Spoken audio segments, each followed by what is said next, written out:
It's just a process. Actually, if you want to understand it, look at the earliest life forms, which were not designed, obviously. We're not supposed to do what they did. There's no magic trickery there. It's very easy to understand how they work.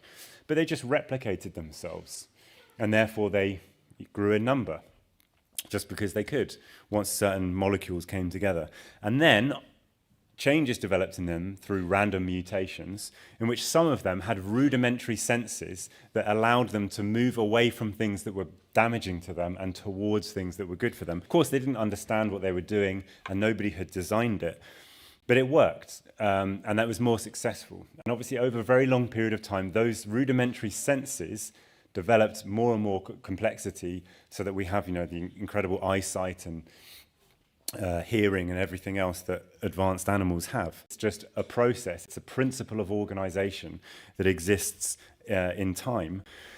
And that is the basis of consciousness, that rudimentary sensation, that first living thing that was able to see that, or feel in some way that something was bad for it, and therefore to preserve itself actively.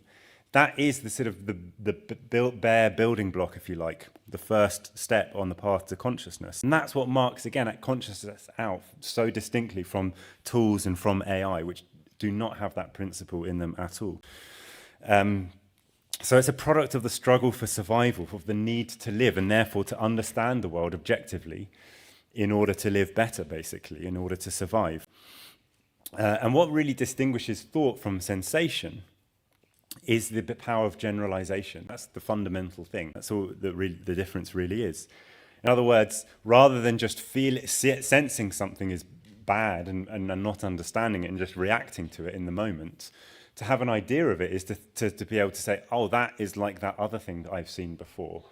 And therefore to adopt general strategies rather than just to live in the moment, but to maybe collect certain things for tools so that in a month's time, you will then be better prepared to fight this thing that you need to fight in order to eat, etc.